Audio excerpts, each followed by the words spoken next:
HDFC एक ऐसा bank है जिसने सबसे ज्यादा कार लोन दिए हैं। तो आज के वीडियो में हम लोग समझने जा रहे हैं कि HDFC से कार लोन कैसे लेना है, प्राइवेट बैंकों में HDFC को लोग क्यों प्रीफर करते हैं, क्या टर्म एंड कंडीशन आपको फॉलो करना चाहिए और कार लोन लेते समय, क्योंकि लोन देने वाली सिर्फ कंपनी HDFC नहीं है बल्कि बहुत सारी नॉन बैंकिंग फाइनेंशियल कंपनीज भी है और सरकारी बैंक्स भी हैं। तो उन सब में आप HDFC को क्यों चुनो ये भी आप समझने वाले हैं और आपको ये भी बता देंगे कि HDFC से लोन लेते समय या फिर किसी भी प्राइवेट बैंक से लोन लेते समय आपको किन बातों का ध्यान रखना है, किस तरह से जो है प्राइवेट बैंक लोगों को बेवकूफ बनाते हैं। सिर्फ प्राइवेट बैंक ही नहीं बल्कि बहुत सारे नॉन बैंकिंग फाइनेंशियल कंपनी जो है लोगों को छोटे छोटे चीजों में उलझा कर बेवकूफ बना देते हैं। इसके बारे में आरबीआई ने भी एक क्लियरेंस दिया था, वो सबको समझने वाले हैं। तो समझते हैं कि HDFC से कार लोन कैसे लेना है। यहां आपको मेरे साइड में HDFC से कार लोन लेने का मेन जो बेनिफिट है वो समझ में आ जाएगा। सबसे पहले ये देखिए कि HDFC से जो आप कार लोन लेते हैं तो उसमें आपको ब्याज दर मेन इंपॉर्टेंट चीज है, क्योंकि 1% का भी ब्याज दर या फिर आधा % का भी ब्याज दर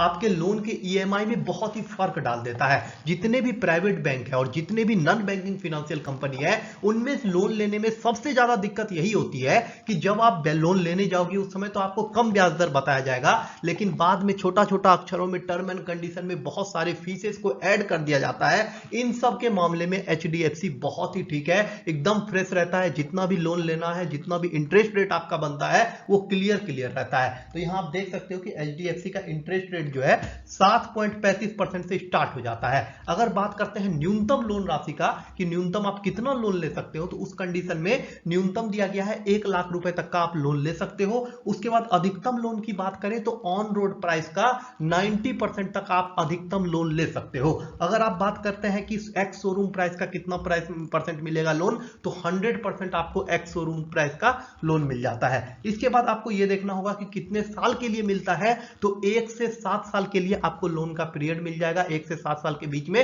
आपको लोन चुकाना होगा। कई कंडीशन में ये 8 साल तक भी बन जाता है। इसके बाद आप ये देखिए कि न्यूनतम EMI प्रत्येक लाख, अगर आप 1 लाख का कार लेते हो, सेकंड हैंड कार ले रहे हो, तो उस कंडीशन में EMI जो है आपको 1512 रुपए प्रति महीने बनता है। अब इंपॉर्टेंट चीज आपको समझना है, न्यूनतम महीने का कितना आय आपके पास होना चाहिए, तो उस कंडीशन में आपके पास कम से कम 20,000 रुपए का न्यूनतम आय महीने का होना चाहिए।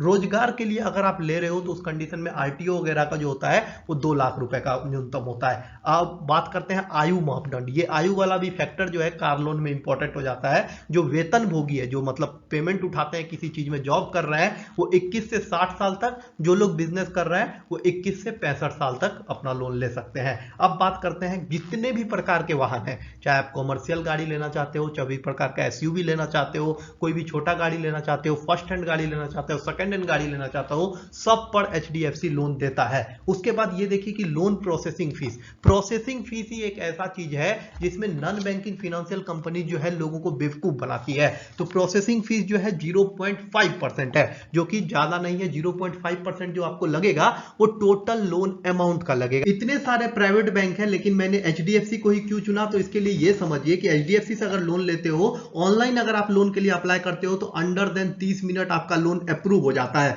दूसरा क्या है, इंटरेस्ट रेट कंपेयर करोगे तो कई सरकारी बैंकों से भी HDFC का इंटरेस्ट रेट कम है। तीसरा चीज क्या है, 100% लोन अमाउंट मिल जाता है, मतलब ऑन रोड प्राइस का 100% जो है आपको लोन मिल जाता है। डॉक्यूमेंटेशन, अगर आप पेपर की बात करो, अभी मैं आपको पेपरों का लिस्ट बता दूंगा।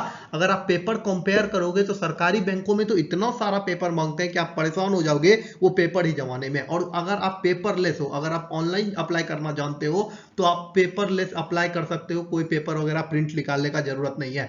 पेमेंट की बात करें, EMI की बात करें, तो ये आप अपने हिसाब से कर सकते हो, कोई प्रॉब्लम नहीं है। उसके बाद कोई भी, जैसे कि कोई लोग आदमी जो होता है ना, पहले ही लोन का पैसा दे देता है, तो अगर आप किसी दूसरे बैंक में जाओगे और पहले ही लोन का पैसा चुका दोगे समय अवधि से पहले, तो उस कंडीशन में आपसे एक्स्ट्रा पैसा मांगा जाएगा। HDFC में ऐसा कुछ नहीं है, फोरक्लोजर का कोई भी फीस नहीं लिया जाता। उसके बाद ये देखिए कि 24/7 ऑनलाइन आप अप्लाई कर सकते हो, संडे को भी, कभी भी। उसके बाद कोई भी हिडन चार्ज नहीं है। हिडन चार्ज ही सबसे इंपॉर्टेंट होता है, जो आपको ध्यान देने योग्य बात होती है। ये सारे शर्तों को पूरा करना पड़ेगा तभी आपको कार लोन मिलेगा। यहाँ बगल में भी आप देख सकते हो, सबसे पहला चीज जो पूरा करना है, जो जॉब कर रहे हैं उनके लिए, उनका एज 21 से 60 साल के बीच में होना चाहिए। दूसरा चीज, कम से कम उनका तनख्वाह 20,000 रुपए होना ही चाहिए। 20,000 से कम वालों को कार लोन देने में हिचकिचाती है बैंक। तीसरा चीज जो है कम से कम 1 साल से आप जॉब करते हुए होना चाहिए। नया नया जिनको जॉब लगा है उनको 1 साल पूरा करना होगा। चौथा चीज जो आपको कंप्लीट करना है, अगर आप इनकम टैक्स दे रहे हो तो फॉर्म 16 का कॉपी, अगर आप इनकम टैक्स नहीं भर रहे हो तो उस कंडीशन में आपका पेमेंट स्लिप।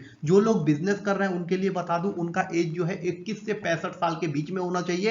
5 साल का आपको रिलैक्सेशन मिलता है क्योंकि आप बिजनेस कर रहे हैं। उसके बाद उनका जो पिछला इनकम टैक्स होना चाहिए कम से कम 2 लाख का इनकम टैक्स भरता हुआ होना चाहिए। इसमें भी थोड़ा बहुत आगे पीछे होता है, वो आपको बैंक से बात करने पे पता चलेगा। उसके बाद ये देखिए कम से कम आप जॉब या बिजनेस जो कर रहे हो 3 साल से आपका बिजनेस रेगुलर होना चाहिए। उसके बाद ये चीज देखना पड़ेगा कि आप आईटीआर भरते हो तो आईटीआर, या फिर बैंक का 6 महीने 3 साल 2 साल का स्टेटमेंट आपसे मांगा जा सकता है। अगर आप आईटीआर भरते हो, अगर आप टैक्स भरते हो तब तो आपके लिए आसान हो जाता है। और नीचे ये जो है अलग अलग एनजीओ के लिए अगर आप लेना चाहते हो, कंपनी के लिए लेना चाहते हो, उनके लिए अलग अलग कंडीशन है। ब्याज दर को समझना सबसे इंपॉर्टेंट चीज है, और ब्याज दर के अलावा क्या क्या फीस आपको लगेगा एचडीएफसी से कार लोन लेने में। सबसे पहले ब्याज दर की बात करें तो नया कार पे अगर आप लेने जाओगे तो 7.35% से आपका ब्याज दर स्टार्ट होता है। डिपेंड करता है कि आप कौन सा गाड़ी ले रहे हो, किस स्टेट से हो, आपका सिविल स्कोर क्या है, बहुत कुछ पे डिपेंड करता है। और स्टेट पे भी डिपेंड करता है क्योंकि महाराष्ट्र और उड़ीसा का तो ब्याज दर सेम नहीं हो सकता,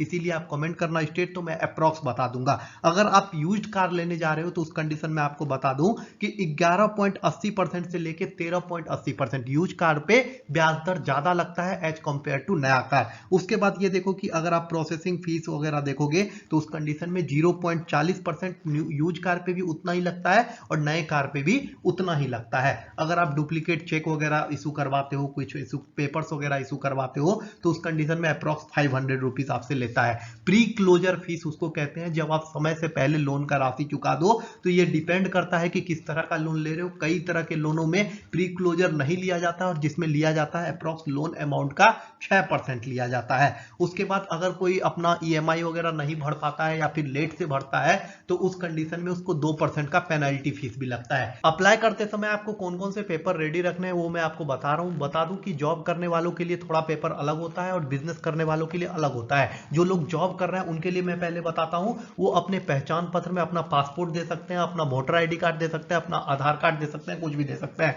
पता प्रमाण पत्र के लिए वो अपना ड्राइविंग लाइसेंस, बिजली का बिल, पानी का बिल कुछ भी जमा कर सकते हैं। जन्म तिथि का विवरण के लिए आप अपना 10th का सर्टिफिकेट जमा कर सकते हो, पासपोर्ट जमा कर सकते हो या फिर ड्राइविंग लाइसेंस जमा कर सकते हो। अगर आपको हस्ताक्षर प्रमाणित करने के लिए कहा जाए तो आप अपना चेकबुक का कॉपी जमा कर सकते हो। इसके अलावा कोई भी सरकारी पेपर जिसपे आपका साइन हो, आपका आईडी कार्ड भी हो सकता है। उसके बाद आय प्रमाण पत्र के लिए आपका जो है फॉर्म 16 जमा कर सकते हो या फिर पेमेंट स्लिप जमा कर सकते हो या फिर बैंक स्टेटमेंट पिछला 6 महीने से 1 साल का बैंक स्टेटमेंट जमा कर सकते हो। रोजगार में अगर आप रेगुलर जॉब कर रहे हो उसको प्रूफ करने के लिए आप जो है फॉर्म 16 जमा कर सकते हो या फिर पेमेंट स्लिप जमा कर सकते हो या बैंक का स्टेटमेंट जमा कर सकते हो।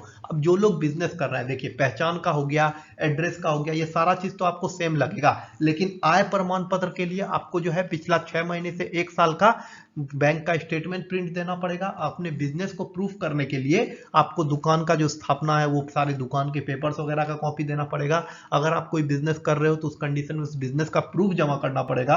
और अगर आपका रजिस्टर्ड बिजनेस है, जीएसटी वगैरह है, तो उस कंडीशन में पंजीकरण पेपर वगैरह जो होता है वो सारा पेपर जमा करना पड़ेगा। एचडीएफसी जो है 3 तरह के कार लोन देती है। सबसे पहले एक नया कार खरीदने के लिए लोन देती है जिसमें आपको न्यूनतम 1 लाख रुपए मिलता है और अधिकतम का कोई फिक्स नहीं रखा गया है, 2 करोड़ तक मिलता है। इसमें डिपेंड करता है कि आप कौन सा गाड़ी लेना चाहते हो। इसमें आपको समय जो मिलता है वो 7 साल का मिलता है, लेकिन कई कंडीशन में 8 साल तक का समय मिलता है। लेकिन अगर आप यूज्ड कार लेना चाहते हो तो उसके लिए आपको बता दें इसमें भी न्यूनतम 1 लाख का मिलता है और अधिकतम की इसमें भी सीमा नहीं रखी गई है, लेकिन जमा करने का अवधि जो होता है पैसा वो 5 साल तक का होता है। उसके बाद कई लोग ऐसा होता है कि कार ले लिया अपने पैसे से और अब पैसे की जरूरत है तो उस कंडीशन में कार को मॉर्गेज रखकर लोन लिया जाता है। इस तरह का भी कार लोन एचडीएफसी देता है। अब बात करते हैं ईएमआई पे। अगर आप 1 लाख का लोन लेते हो और 2 साल में आपको चुकाना है तो प्रति महीने 4,480 रुपए चुकाना होगा। अगर आप 3 लाख का लेते हो और आपको 1 साल में चुकाना है तो प्रति महीने 13,000 का ईएमआई लगेगा।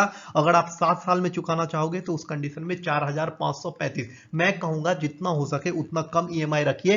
3 से 5 साल का यहाँ पे आप टेबल देख सकते हैं कि कितना ईएमआई लेने पे, कितना लोन लेने पे कितना आपको ईएमआई भरना पड़ेगा। अगर आप 5 लाख का लोन लेते हैं और 5 साल के लिए लेते हैं तो प्रति महीने जो है 9,912 12 रुपए आपको भरना पड़ेगा। अगर आप 10 लाख का लेते हैं तो उस कंडीशन में प्रति महीने जो है आपको 19,000 रुपए 19,825 रुपए भरना पड़ेगा। ये सारा चीज था। अब बात करते हैं ऑफलाइन एप्लीकेशन का। जो लोग ऑफलाइन अप्लाई करना चाहते हैं उनको मैं बता दूं कि जो भी पेपर्स मैंने बोले हैं उन सब का एक एक प्रिंट और सबका एक ओरिजिनल। जैसे कि आप ड्राइविंग लाइसेंस हो गया, ड्राइविंग लाइसेंस आपको 2-3 चीज प्रूफ कर देता है, आपका डेट ऑफ बर्थ भी प्रूफ कर देता है, आपका आईडी कार्ड भी हो गया। तो इन सब के लिए एक सबका एक एक कॉपी, 2-2 कॉपी लेके जाना है आपको, और सारे पेपर्स लेके जाके वहां पे आप फॉर्म मांगोगे, वो आपको फॉर्म दे देंगे, उन सारे फॉर्म्स में डिटेल भरोगे और जमा कर दोगे। मेरे ख्याल से तो ऑफलाइन ज्यादा बेस्ट होता है। 1 से 3 दिन में आपको जाके पता भी चल जाएगा, चाहे फिर वो कॉल कर लेते हैं कि आपका लोन अप्रूव हो गया, या फिर नहीं अप्रूव हुआ तो क्यों नहीं हुआ वो भी बता देते हैं। मैंने स्टार्टिंग में बोला था कि एचडीएफसी में सबसे कम ब्याज दर लगता है, इसीलिए मैं एचडीएफसी को कवर कर रहा हूं। तो आप ये समझिए कि हाँ, मैंने आपको कंपैरिजन के लिए दे दिया है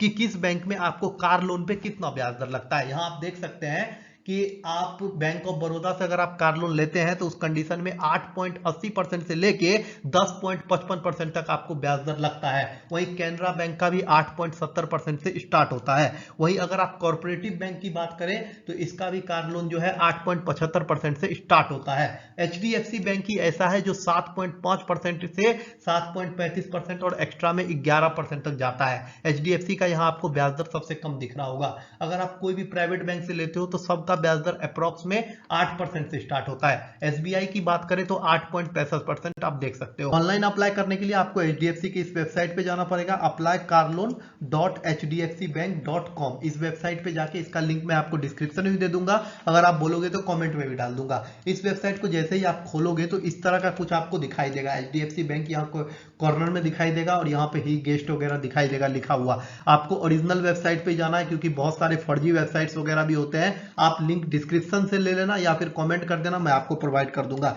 यहां पर जाओगे, ये 3 स्टेप में जो है आपका लोन प्रोसेस हो जाता है। सबसे पहला जो स्टेप होता है इसमें आपको चुनना होता है कि आपको नया कार लेना है या फिर सेकंड हैंड कार लेना है। उसके बाद जो है आपको सारे पेपर्स वगैरह जमा करने पड़ते हैं और उसके बाद आपको बताया जाता है कि आप किस कार लोन के लिए और कितना कार लोन के लिए एलिजिबल हो। ये सारा प्रोसेस जो होता है इसमें आपका मोबाइल नंबर वगैरह भी लिया जाता है, तो अगर आपको कोई प्रॉब्लम होगा तो वो खुद ही कॉल करके आपको सारा कुछ असिस्ट कर देते हैं। अगर आपको इस फॉर्म को भरने में कोई दिक्कत होगा तो आप कमेंट करना, मैं आपकी हेल्प कर दूंगा। और आपको बता दें कि जितने भी लोन योजनाएं होती है, जितने भी सरकार की योजनाएं होती है, जितने भी सरकारी अपडेट्स होते हैं वो लोगों तक नहीं पहुंच पाते, इसीलिए हमने इस चैनल को स्टार्ट किया है ताकि हर लोन योजना, हर सरकारी अपडेट, जैसे अभी प्रधानमंत्री आवास योजना आने वाला है, जैसे अभी वाहन लोन के लिए आने वाला है, किसान वाहन आने वाला है, बहुत सारे इस तरह के लोन आते हैं, बहुत तरह के सरकारी योजना आते हैं जो आम लोगों तक नहीं पहुंच पाते।